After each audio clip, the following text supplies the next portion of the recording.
Okay, so it's a great pleasure for me to introduce Erik Lindahl, who has essentially a dual appointment as the KTH Royal Institute of Technology and University of Stockholm in Sweden.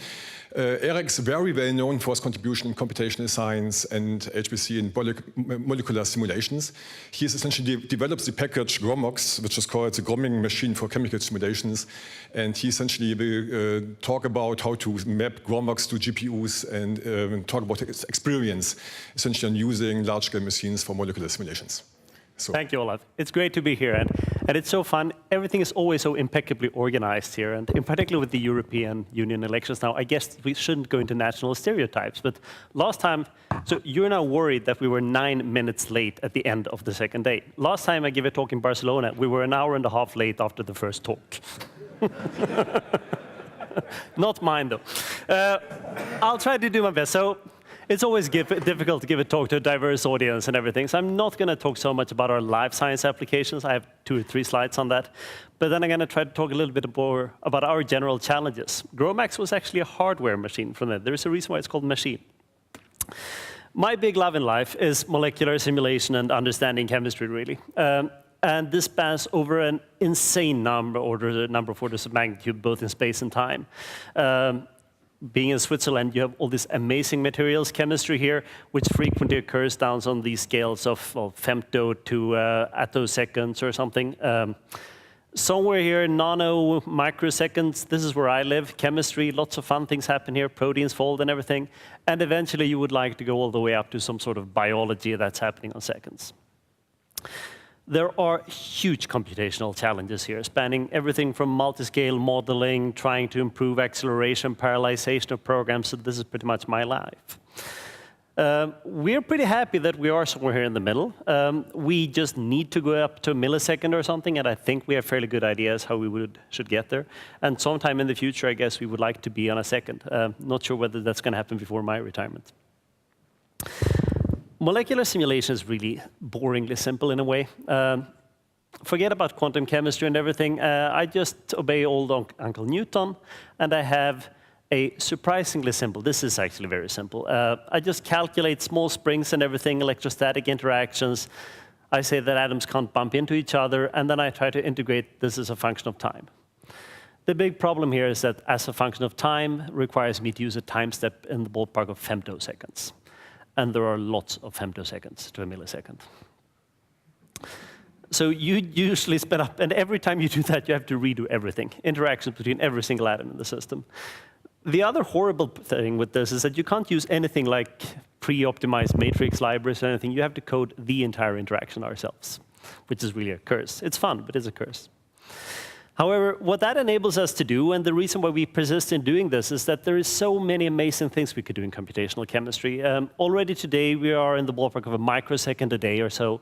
There is no limit to the amount of motions we can understand. I can really simulate how an ion channel opens. If you had a glass of wine yesterday at the buffet, that wine bound to ion channels in your nerve system, we can actually simulate exactly how that alcohol binds, exactly why that stimulates some nerve signals and why it prevents others, which we're using to design better anesthetics, for instance. Now, if you bring that up an order of magnitude or something, there are really cool things we could do to really start designing how proteins move when you add a new drug or something. And if you just keep going up somewhere around 100 microseconds or even a millisecond a day, then we would really be replacing current wet lab experiments with simulations that we do in the computers instead. Now, on the one hand, looking back, it's very easy to feel confident that the entire field has made so many progress over the last 2 decades or so. The sad thing is that we have made progress in the sense that we moved up from using these really old, small, embarrassing clusters to some of the largest machines in the world. But what we have predominantly been doing is that we're running larger and larger and larger and larger systems. We might have improved the absolute performance at the timescales by, say, 1 or maybe 2 orders of magnitude if we're really lucky. But in principle, we're still stuck in this situation where larger systems mean I can simulate an even larger system, hundreds of millions of particles. But that's not really very interesting to most things I want to do in biochemistry. If I want to understand an ion channel like the small guy there, I can probably do that within the ballpark of, say, 150,000 atoms or something. And the fact that Pitt Steins might be able to simulate 150 million or billion or trillion particle system, yeah, that might get me very good scaling, but it's not really going to solve the scientific question I had. And I think that's a traditional embarrassment in this field. And I'm as guilty as everybody when we show these scaling benchmarks of our codes. It scales really well for problems that are completely irrelevant. The relevant problems, they don't scale. And then on the other hand, the only problem, you can't really complain either, because we're even developing this code ourselves is almost 20 years. This might, well, at some point in time I wrote this as a good slide. The bad thing here is that this line, 2 million lines of code, including a shitload of assembly. Trust me, you don't want to hack this. And this is still a fairly decent code compared to many of the ones that are standard Fortran, meaning they don't even have the features of Fortran 77. And they're surprisingly common if you look at the supercomputers. And I think I have the great illustration for Bill's talk that, so when it comes to scaling, for a very long time, GROMACS did not scale very well. And very well is the understatement of the year. We scaled horribly bad. This is a system that I actually had in my PhD thesis. It's cholesterol. Sorry, if I can squeeze that in, you're going to get the better colors. I never scaled, this never scaled very well. I could use 20 processors in Stockholm or something, which was like a fourth of the supercomputer at the time. And then at the time, Blue Gene announced their new Blue Matter code for Blue Gene. It's an absolutely amazing code. They scaled to 3 atoms per processor, and for this 8,000 processor system they'd run the benchmark, they could run 10 nanoseconds a day for this system. And at the time of my, well, a couple of years after my PhD thesis, this was simply awesome. I couldn't get anywhere close to that. Like, the absolute best thing I could do in GROMACS was like 2 nanoseconds per day on my desktop.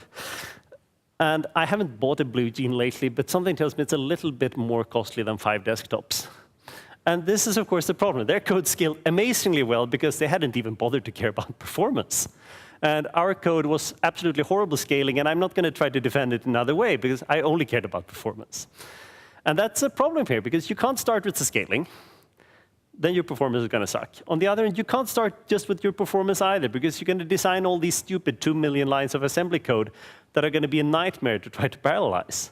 So the problem is that you really need to do both things at the same time. So one might figure at this point, we had a winning strategy here. We had awesome performance. Nobody could touch us when it comes for bang for the buck and everything. But the problem is this classical thing, I need to achieve a longer simulation. And well, 20 years ago, you could just sit back and enjoy the ride that CPUs increased 50% in frequency every year. That's not happening anymore. We're buying a new computer in Stockholm, and again, it's going to be slower, lower frequency than the last one. So that if you do that, you're going to get lower performance for every new generation of your computer, and that's not a winning strategy. And my problem really, if I take time steps in the ballpark of a couple of femtoseconds, I need 200 million iterations just to reach 1 microsecond of simulation time. And to do that in a day, which is like the bare minimum, each iteration must complete in a couple of hundreds of microseconds of wall clock time, so far under a millisecond. Now, that is not completely hopeless. If you look at, this is the advantage of a simple code. This is just our loop. We do some calculated how atoms are bonded to each other, and then I calculate interactions between all atoms that are close in space. And then I do a bit of lattice summation, and then I update my positions. And then I just repeat this over and over and over again. And say every 10 to 50 steps, I need to update the list of what atoms are in proximity of myself. And then integrate these equations of motions, and that's pretty much it. The problem here has to do with the non-bonded interactions. These interactions that every little atom here has a list of the red and yellow atoms here that are within, say, 10 angstrom or something of myself. And those are the ones whose positions I need to calculate at every step and calculate how far they are away from me. The problem here is that it's horrible in the sense that these atoms move. And I constantly need to update all these data structures. I have very much random accesses in memory, and I really need to rely on dynamic load balancing. So even when we had a couple of years ago, even with amazing network performance, the type of network performance that Bill doesn't want me to ask for, I maxed out somewhere around 250 atoms per core, meaning I could not have fewer atoms per core than I didn't scale. And I might be able to get 100 atoms per core. I'm going to show you that today. Maybe 10. There is no FS checking way that I'm going to reach 1 atom per core.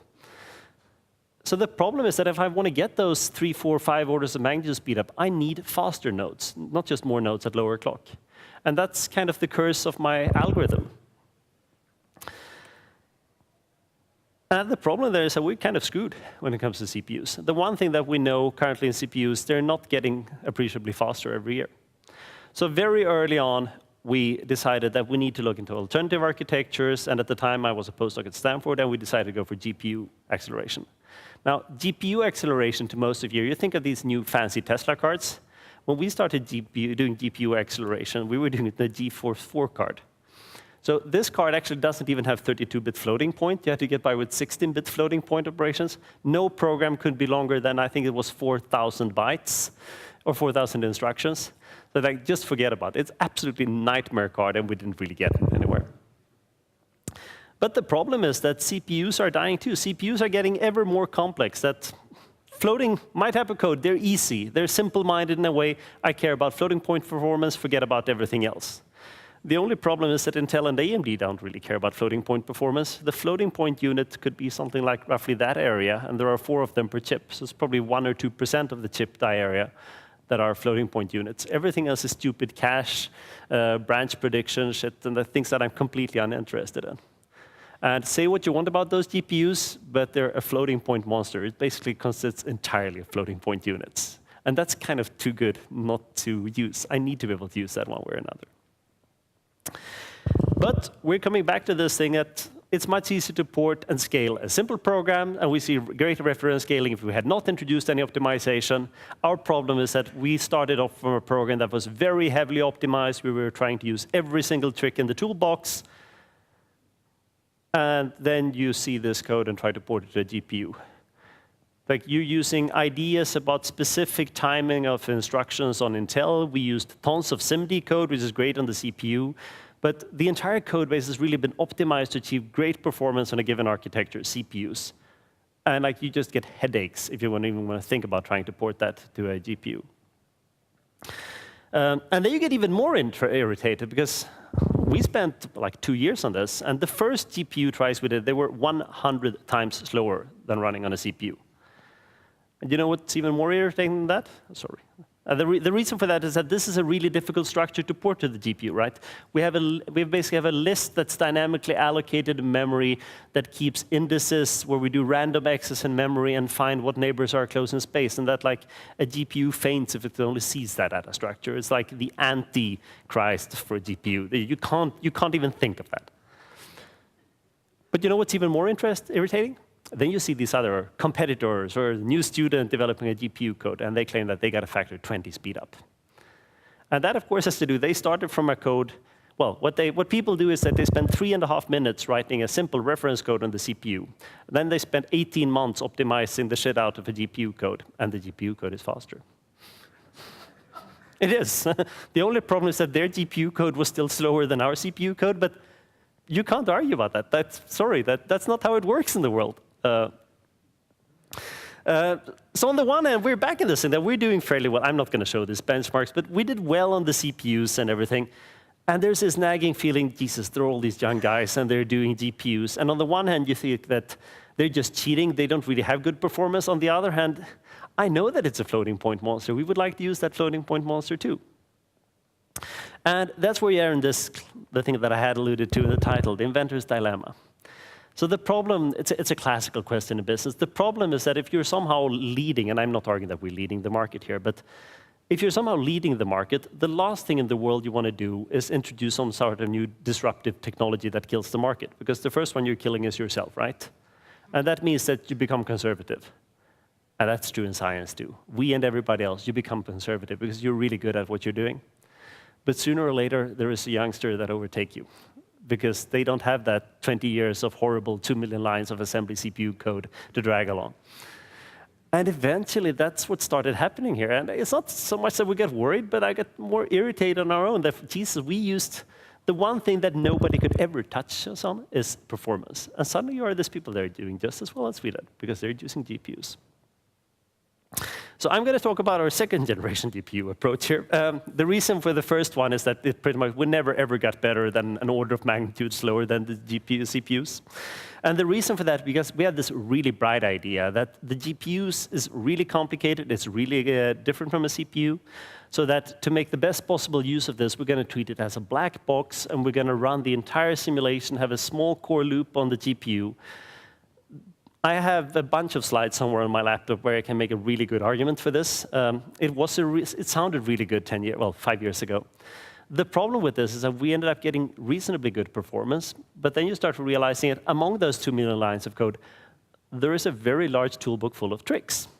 Now, tricks is a dangerous word in science nowadays, but many of those tricks are very valid. They're good scientific approximations that helped us squeeze out about an order of magnitude more performance than just a brute force simulation.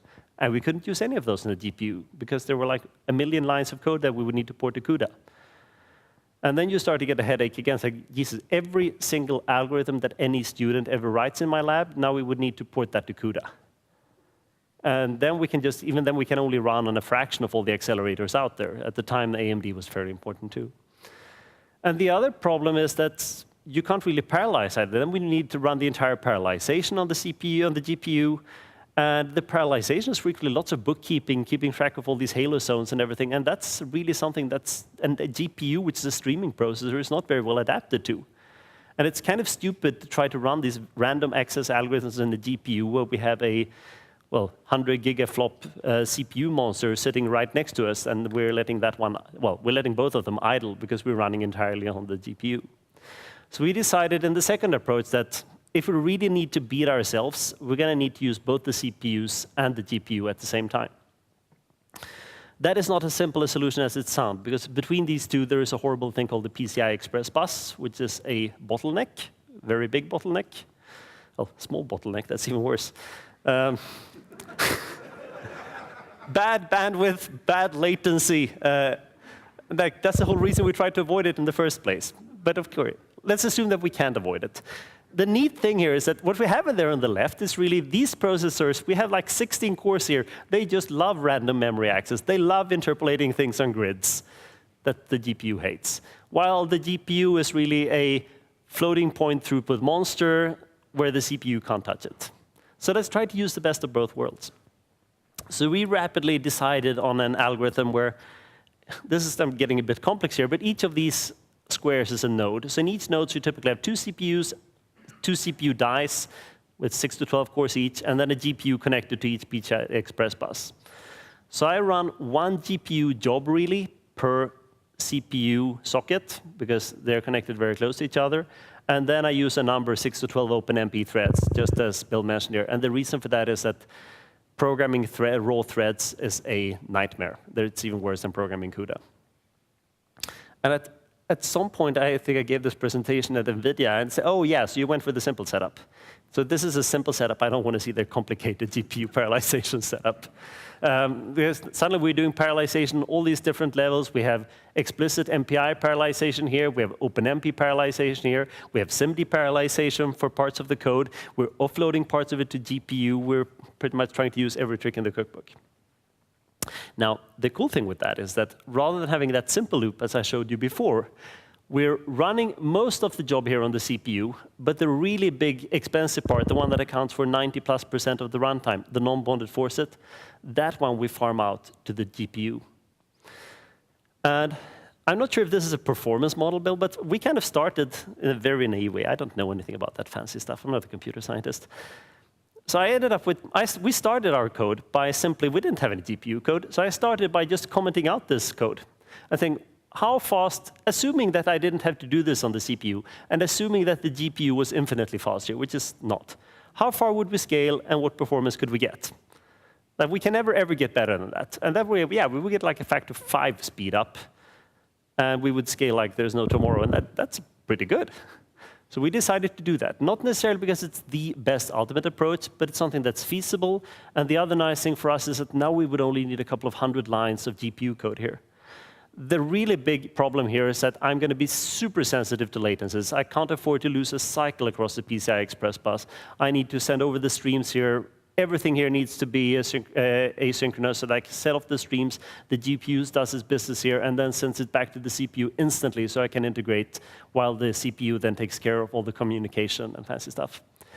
But the nice thing is that I won't even have to touch any of the domain decomposition. Everything we spent 20 years working on, I can reuse instantly. And that's worth a lot to me. And then the problem starts hitting you. So I hate GPUs and I love GPUs. The cool thing with them is that it really forces us to reconsider some of the very basics of what computing is. So in molecular simulation, you remember that I told you this about the non-bonded interactions a bunch of times? That is kind of the basic thing of simulation. This is called the Verlet linked list, and it's a publication from like 1967. You can't use that anymore. Like, I won't even try to convince you the headache when you read, we can't use this. Like, it's the only algorithm in the field that's 40 years old. We can't use it. Like, we spent these years trying to tweaking 1 or 2 units of percent of better performance out of code, something, and suddenly you're going to need to abandon. Like, had you asked me 5 years ago if we're ever going to abandon the link cell data structure in the code, I would say no, never. That's the one constant in the code. And we're forced to abandon that one. And the problem here is that sending over all this information every step, it's simply an order of magnitude too much data to send over the PCI Express bus. It will never work on the GPUs. We're not the only ones who've tried this. So there is a traditional solution here that you kind of group interactions into tiles. And it's actually surprisingly easy. So if this is my system that I show in 2 dimensions here, but it's really 3-dimensional, if I now group the entire system into some sort of spherical, sort of voxels here, if the blue atom here should interact with all the red atoms within a cutoff, if I now say that that means that the central tile there, the green tile there, should interact with all the tiles that are within range, suddenly I'm saying that the green tile here has to interact with all the pink tiles here. And the problem is there's a whole lot more interactions here than it is on the left. Now, the good news is that it's very easy for me to introduce a cutoff check here, so I can tell the GPU to set these interactions to 0. The other good news is that once you do this and publishing it, what everybody does is you publish your flop rates, because you get amazing flop rates. And the reason why you get amazing flop rates is that you're calculating roughly a factor of 3 too much stuff. But that's really good for improving your flop rate. So the way I like to compare this is to the art of calculating zeros. This is the GPU flop rate. Of that, the red part is the useful one. So you're spending like 75 to 80% calculating zeros. The result 0.0. And that's why I hate anybody, and it's not just limited to GPUs, that's why I hate the whole idea of comparing flop rates. If you have a stupid algorithm that uses too many operations, you're going to get a great flop rate. And everything we've done in GrowMax the last 10 years has reduced our flop rate, but improved our performance. And that's not bad, that's good. So what we need to do then is come up with a new way to find neighbors in space. So assuming that you have a bunch of molecules, it doesn't really matter what they are. We first do a very, very simple gridding. Traditionally, you would do this gridding in X, Y, Z, and then try to find the neighbors by checking what the grid elements are in range. But we do this slightly differently. So we do gridding in the first 2 dimensions, X, Y, and then we sort the particle in the 3rd dimension. So that I end up with a bunch of these small, it's not really, well, it is voxels, but they're uneven. And each element here is not, each tile here contains exactly 4 or 8 or 16 particles. So they're evenly divided in the number of particles rather than the volume of space. And then I use this to build a cluster pair list. So I really have a pair list that's not really a pair list, but it's a proximity list of these, well, it's not really tetrahedra, but you can think of them as tetrahedra. So this 4-particle group here are in range of what other 4 particle groups. The neat thing is that this reduces the amount of memory we need to store these lists by a factor of 16, even more. It's 64 if you do it higher. And this, once you have things organized in this tile, the GPU just loves you because you have 4x4 interactions here, and these are so easy to stream through. It actually turns out that these are surprisingly efficient. They're not quite as efficient as the theoretical maximum, but pretty darn close. And once we were there, we started to be pretty happy if you look at raw execution times. This is a bit of a complicated plot. I'm going to need to take you through it. So again, I'm not really interested in these fanciness of showing the largest possible system, but I'm interested in the smallest possible system. Because that's really, if I can scale down to, say, 1,000 atoms per GPU, if I have a system with 100,000 atoms, I can scale to 100 GPUs, and that's good. So what this one tries to show is that performance as a function of the number of atoms, but where I normalize the performance per 1,000 atoms. So that in a perfectly ideal world, this should be constant, but the reason why it goes up here is that when I have very small systems, say 1,500 atoms on a GPU, I simply start losing performance because I can't keep them busy. The cool thing here is if you look at the execution times here, I'm well below 100 microseconds of absolute time, even for the smallest system. And if I could reach the theoretical peak here, I would be like 30 microseconds or something. So I would be doing close to 10 microseconds a day. The problem is that CUDA is not really meant for this. GPUs are not meant for this. If you look at, you start calculating here, we're taking like 5,000 frames per second. And that's like 2 orders of magnitude more than a hardcore gamer. Well, no, a hardcore gamer would probably want 100 frames per second. But again, we're doing 5,000 frames per second, and pretty much every single thing in the CUDA libraries and everything is overhead. The smallest possible imbalance between different parts of the GPU, overhead that creates imbalance. So first I have problems with my kernel scaling, and then I have problems with actually executing things in the CUDA library and everything. So the smallest system, sure, they perform much, much, much better than the CPUs, but I can't get anywhere near to using the full potential of the hardware. And then Szilard in my group spent a good part of a year just sitting and tweaking kernels, optimizing things with SM processors and everything. This is the other sad thing. I used to be the best person at this in the group. I can't even understand his code anymore, which I guess is part of the scientific nature, right? But it's a bit irritating where I have absolutely nothing to say when it comes to performance monitoring in the group anymore. Doing this, we are, at least for large system, we would approach roughly 30 microseconds execution time if we could do that for the smallest possible systems, but we can't yet. But we are roughly an order of magnitude faster than would be to calculate these interactions on the CPU. There are some things remaining here. I'm not going to spend any time on it here, but basically we're complaining heavily to NVIDIA that there is too much overhead in these libraries. You should be so glad that you're not NVIDIA, Bill. There are, again, these libraries are made for gaming. So suddenly they lose 10 milliseconds here and there. They don't think it's too much of a deal, and we just cry. And the problem is that every small arrow here, green, pink, and everything, introduces overhead when we're starting new kernels and sending things between the CPU and the GPU. I'm not going to bother you with that, because I'm rather going to start painting the positive picture instead. We do fairly well in performance, and by fairly, I mean really. So these are, just to compare it, just think, Amber is our favorite competitor. We love each other, and that's why I always use them. Amber is one of the major dominant codes in the field. They're running a small system that's roughly 24,000 atoms, using a CPU, and I think there's a bunch of them, like 6 or so, 96 cores in total. They get in the ballpark of 40 nanoseconds per day. People will have killed for that 20 years ago. And again, the reason why we never really been bothered about this is GROMACS using 6 cores, we could beat that on my desktop. But then these nasty guys did the GPU port, and on their desktop, they suddenly beat us. And this is, of course, one of the reasons why we suddenly get very interested in GPUs, too. The problem with GPUs, and this is not limited to Amber, is that the scaling sucks. So if you go from 1 GPU to 4, you're getting like 30% or something, not too good. But the neat thing with the new code we have, we're using both the CPUs and the GPUs, we get awesome performance. If I add one simple GPU here, I roughly double the performance. And the cool thing is that I can keep reusing all these tricks that we have had in the code for a number of years, long time steps, turning some particles into virtual sites so that I don't integrate the fastest degrees of freedom and everything. And the performances we get here now are close to 400 nanoseconds per day, just using a desktop. So this is not even running in parallel yet.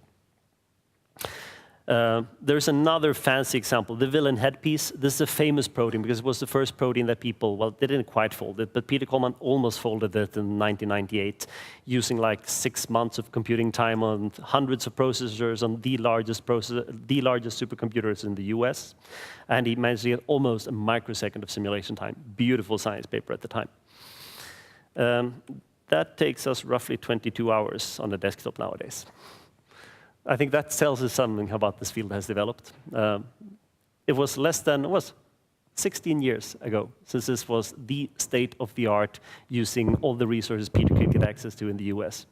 And now we're doing it in 22 hours. I like to compare this to Battlefield. Frames per second is much cooler than nanoseconds per day. Now, we would not be here if we didn't talk about parallelism. And we scale. We scale very well. This is a very, very dense plot. I apologize for that. There are a bunch of different systems here. I'm going to show what this shows for GrowMax is that first we scale. We scale really well now. These new code implementations, what I didn't tell you is that you know what we did after we did all that GPU code? We took all the GPU optimizations and brought them back to the CPU. And the cool thing is that after spending 20 years optimizing GPUs, being very happy when we get 1 unit of percent, just taking the GPU code back to standard x86 processors kind of doubled the performance. And that also shows don't become a dinosaur and think your code is fast just because you spent 20 years on it, because, well, we had spent 20 years on it, but in those 20 years, architectures changed. But they changed gradually, and we really hadn't understood how much they had changed in 20 years. So we no longer stop at 250 atoms. Using exactly those algorithms for the GPUs, but applying them on CPUs, we scale roughly 5 times better. So that's awesome. I have an example of that, actually, but I'll show you that in a second. We actually scale pretty well on GPUs, too. On GPUs here, we scale to roughly, down to roughly 1,000 atoms per GPU, which is an order of magnitude better scaling than anybody else has shown for GPUs before. I like that, too. However, what really matters is performance. And what matters is the performance plot you see there, a green star.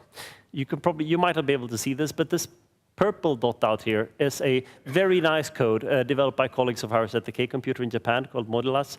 This code runs on, it's 10 million atoms running virtually on the entire K computer. And running on the entire K computer, they get roughly 32 nanoseconds per day for 10 million atoms. So the green dot here is a 12 million atom system we're running, but we're running this on 1 island of SuperMUC. So roughly 12,000 processors running our code, we're beating all of the K computer. So that's a roughly 2 orders of magnitude price difference. And that also shows the importance of performance. That had you asked me 10 years ago, I would have been a performance evangelist. I think I've changed my tune there a bit, because it is important to have large codes that are maintainable. It's important to be able to understand things. Parallelism can frequently beat performance. If I can scale 2 orders of magnitude better than you can, it doesn't help that you have 1 order of magnitude better performance than I do. But if you're talking about these investments for billions of dollars and you can do something 2 orders of magnitude more efficiently, this is millions of dollars of usage we're talking about here. And at this stage, this of course matters, because unless you're one of the core groups, there is no way you're going to get access to these resources exclusively for week after week after week. Most of us will have to make do with a very tiny fraction of them. Now, you could argue that, yeah, I'm a geek and I love hacking GPUs. Yes, guilty as charged.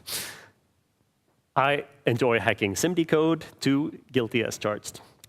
And you could argue that all those things are just corner cases. Why should we worry about it? Isn't it better to focus on scaling and making sure that codes work well in general, and that they parallelize, and that they're easy to maintain? And the CPU vendors are going to fix the rest for us. Well, as I already alluded to, the problem here is that you've already lost that game. You just don't know it yet. The game is over. Game, set, and match. Everybody, we love showing all these beautiful plots. The Swedish supercomputing centers do it too, and then they just extrapolate up what a large system they're going to have in 3 years, of how many flops they're going to have. You could argue that's true, because they're just going to have more and more and more processors. But that's not how you think as a programmer. What you think as a programmer is that you're going to keep getting higher performance from your codes, and that's not true. You will get higher performance provided that you can keep increasing your scaling exponentially. Because that's like these go as 2 to the power of n. And unless your code will scale exponentially, you will not be able to keep up with this curve if you're counting on increased parallelism. So the problem here is really, as we did the NARD scaling and everything, and the semiconductor price going down exponentially. And the problem is that it's not true anymore.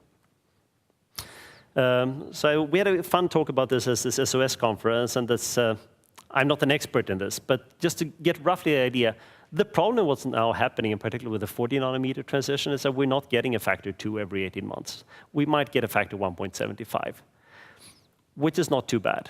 The problem is that we're getting that at a massive increase in cost. So I and everybody else, I think we go around pretending that, yeah, there is a path, we might get to 5 nanometer architectures or something. It's not obvious that that's going to happen. Obviously, we're going to go to 40 nanometer because that's like a 16% improvement in bang for the buck or something. Intel is going to do that unless they're completely crazy, in particular since they already invested in the fabs. But the problem is at some point, the point here is not what's technically feasible in a physics laboratory. The problem is what's feasible in the Intel board. When this gets down to 8% or something, they might very well say that screw it, it's not worth it. Technically, we might be able to do 5 nanometers, but it's not worth it. We can't make that money back. It's not enough of a return on investment. And that's not going to happen at 40 nanometer, but we might very well stop at 10 nanometers. And then you can kiss goodbye to the whole idea of getting faster computers, say 24 months from now. It's a very direct, and the one thing that we know is that Intel is going to hit this boundary hard brick wall 2 to 3 years before anybody else. And it's coming much, much, much sooner than you think. And what that means for you is that you don't really have an alternative. It might not call it a GPU, you might want to call it Xeon Phi if you're masochistic. But the point is that you will have to go to accelerators if you want massive amounts of floating point throughput. That's my bet, at least. And the reason for this has to do with the energy consumptions. The CPU is not even in the race here. We are increasingly going to see unified memory architectures so that you have, forget about this as a CPU, as a GPU, rather than, when I started in computing, you had these separate floating point processors, right? Nobody would dream of having the floating point processor in a separate chip anymore. And 5 years from now on, nobody's going to dream of having your latency optimized cores and your throughput optimized cores in separate chips, as we do right now. But all of us will have to learn to program the throughput optimized cores if we want to have any sort of performance to speak about, I guess. So let's see. I think I have 10, 15 more minutes here. So I'm going to try to use it and paint another picture that how we're trying to address this. Because no matter how happy we are with the scaling here, like trying to be proud that we can scale to 10,000 cores or something doesn't quite cut it when the largest machines in the world have 3 million cores. And it's far, far, far worse than that. So this is one of my favorite slides. And it's my favorite slide because I made it like 4 years ago. And that's the reason why I have Jaguar and Eugene on top of it.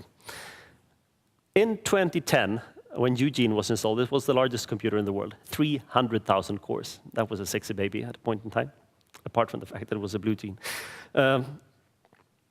And then we had the largest machine, I don't even remember this anymore, but in 2012, we had roughly 1 million cores, and we actually had that too. So this is just the Dinard scaling.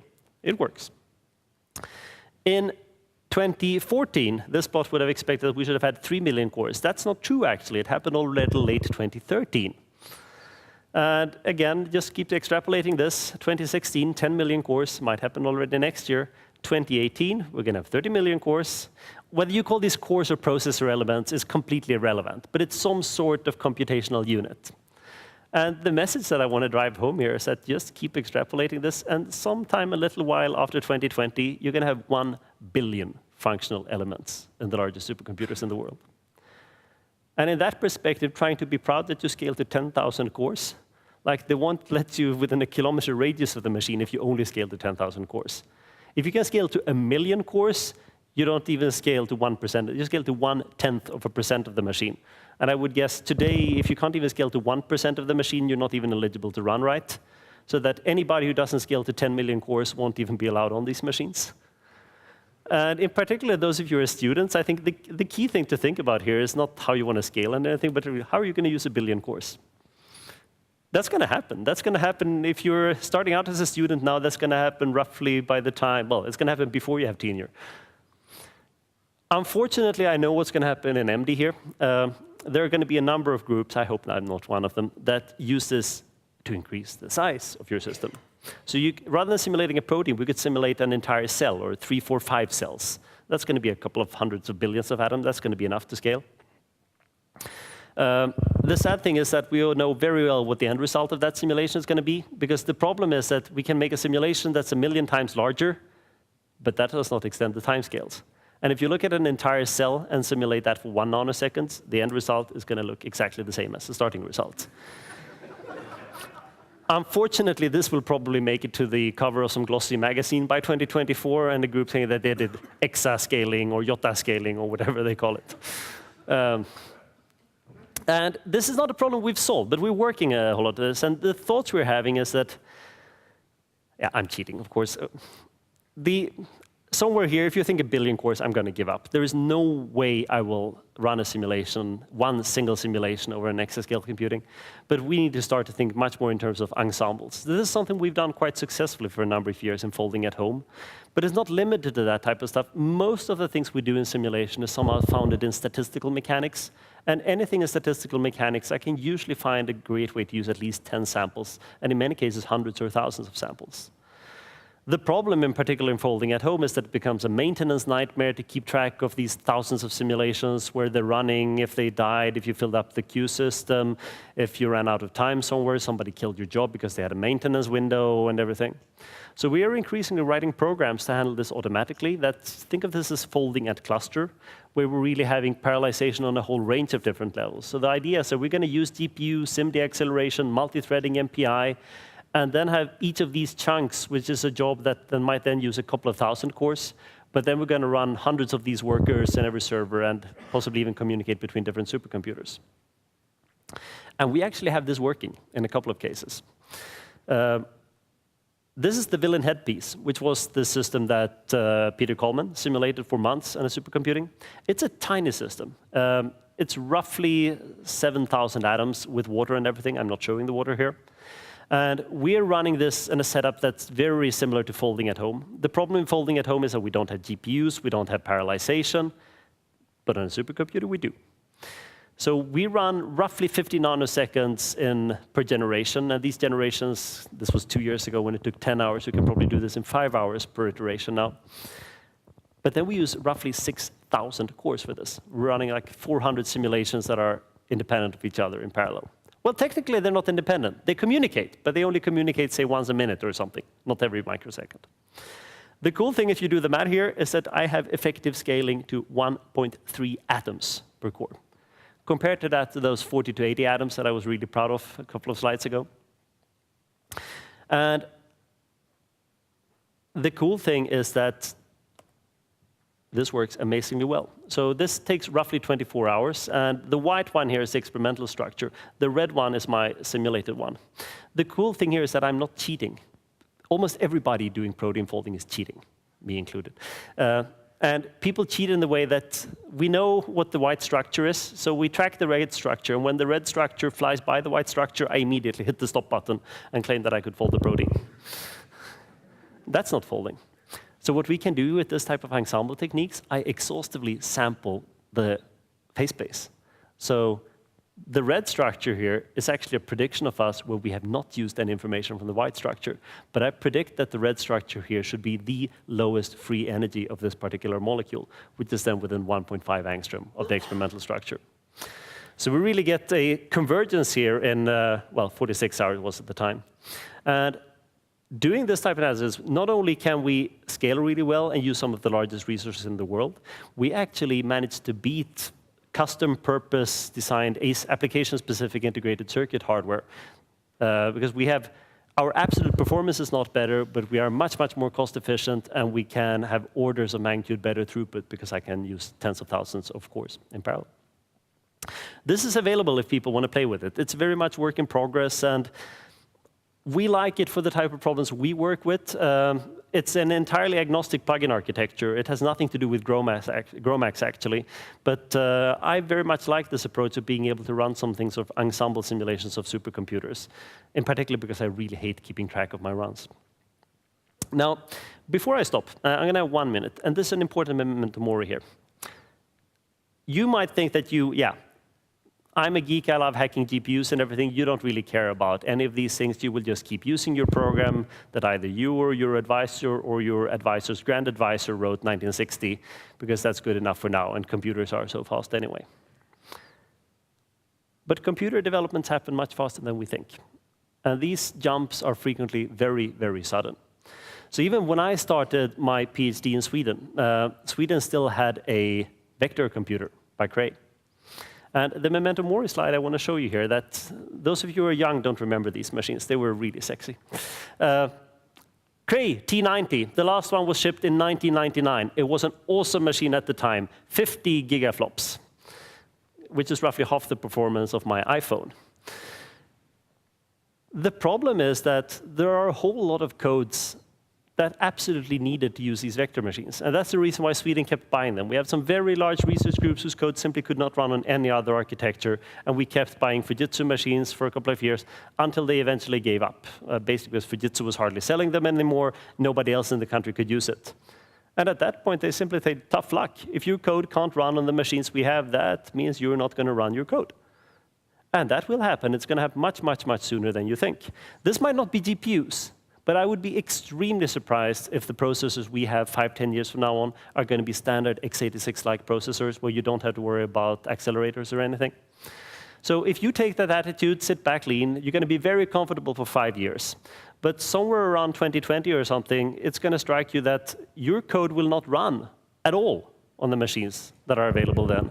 And you're going to be kind of restricted to the equivalent of what an iPhone is today. And that's going to be pretty hard, I think, to be competitive in high-performance computing under those conditions. And again, there is nothing you can do to solve it. We're not talking about architectural decisions because vendors think it's nice or something. The reason you could hate CUDA. I certainly hate Intel Mike the way it looks right now, but that's not the point.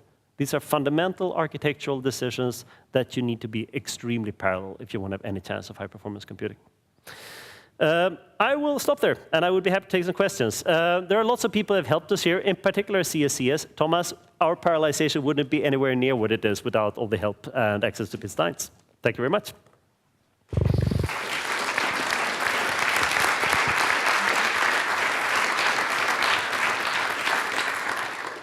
Okay, so Erik, thank you very much for the great talk on molecular simulation and GPUs, and I guess we have time for a few questions. So there's one. I was once talking to Tom Cheatham about how they did an Ember. If I understood it correctly, they're trying to offload the entire ND engine onto the GPU. Now, you're doing the pair list or part of it on the GPU. Considering your comments about the future of computing, where do you think one should go? That's very hard to say in general. I think one. Obviously, long term, I believe if you really want to run things in parallel, I think it's going to be virtually impossible. Amber 2 has like millions of lines of code, and Amber has very good performance for a very, very small subset of features, the ones that are coded on the GPU.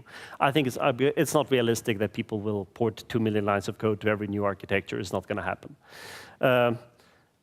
The one thing that might stir up the market a bit is that within the next couple of years, and we're talking about 1 to 2 years here, I don't think you're going to pair the most common pairing with the GPU is not going to be an x86, but an ARM, because that's an architecture that NVIDIA has access to. NVIDIA is barred by Intel from accessing the chipsets and everything. On ARM, on the other hand, NVIDIA could do really cool stuff, embed an ARM chip on their GPU, and pretty much try to sell this as a chip for general purpose computing or something. And then it comes back, it's probably not the best HPC chip, but that's where you have the power of the market and everything. I think those chips are going to be insanely good value for money. But they're going to be a nightmare to program, because then you're going to need to get by with a CPU that's like 1/10 of the performance of current CPUs. Okay, so there's one more question.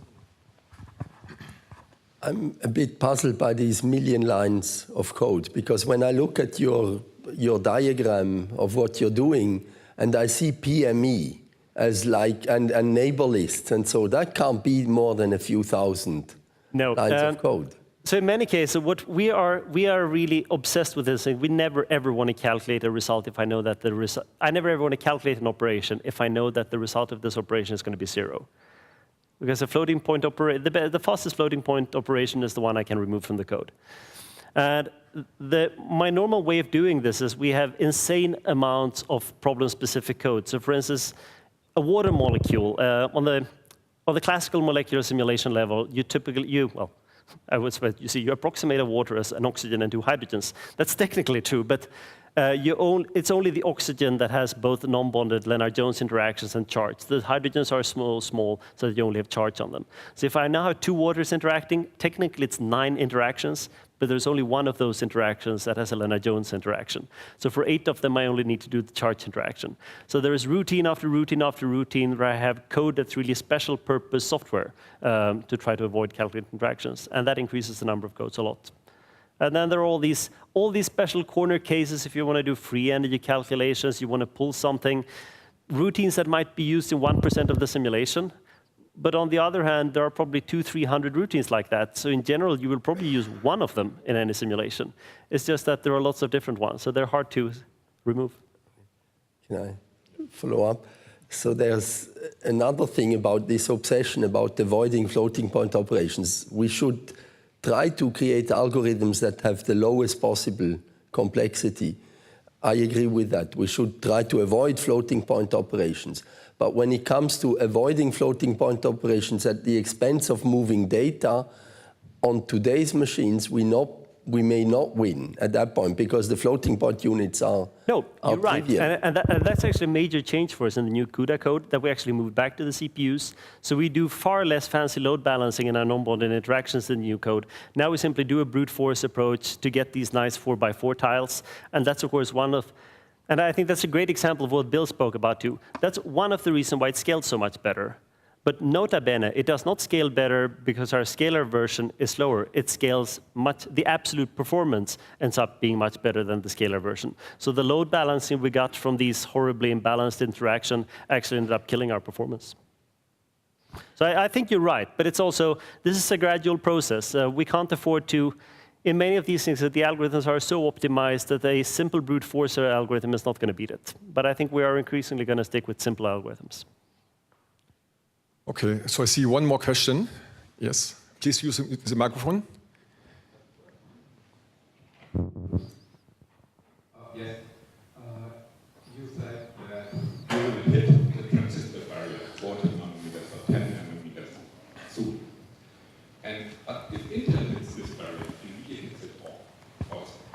Then you can reach it into the transistor forms to get an additional factor of 10 or 100, and then you are done. After that point, whenever you want to double the overall compute performance, you have to double your investment.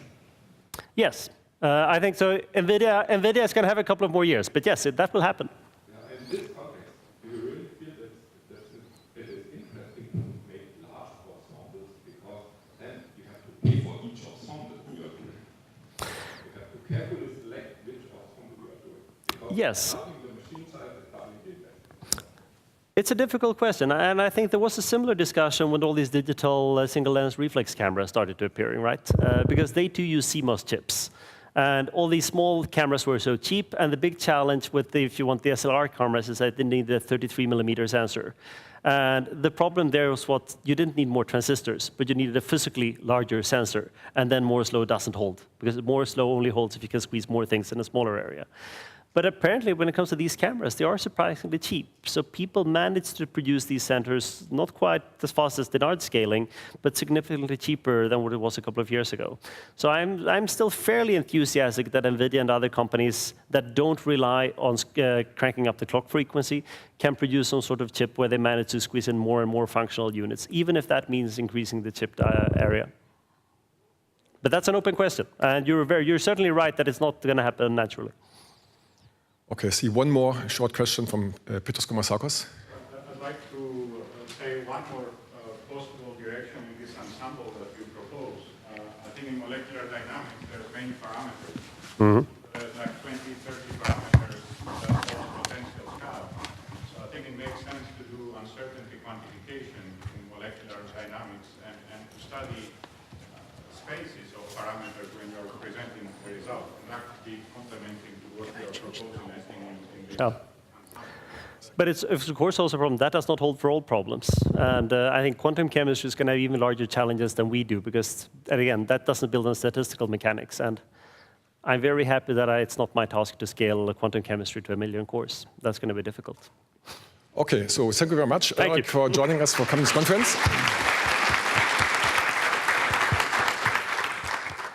Really simple in a way. Forget about quantum chemistry and everything. I just obey old Uncle Newton, and I have a surprisingly simple, this is actually very simple.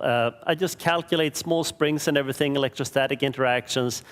I say that atoms can't bump into each other, and then I try to integrate this as a function of time. The big problem here is that as a function of time requires me to use a time step in the ballpark of femtoseconds. And there are lots of femtoseconds to a millisecond. So you usually spin up, and every time you do that, you have to redo everything, interactions between every single atom in the system. The other horrible thing with this is that you can't use anything like pre-optimized matrix libraries or anything. You have to code the entire interaction ourselves, which is really a curse. It's fun, but it's a curse. However, what that enables us to do, and the reason why we persist in doing this, is that there is so many amazing things we could do in computational chemistry. Already today, we are in the ballpark of a microsecond a day or so. There is no limit to the amount of motions we can understand. I can really simulate how an ion channel opens. If you had a glass of wine yesterday at the buffet, that wine bound to ion channel.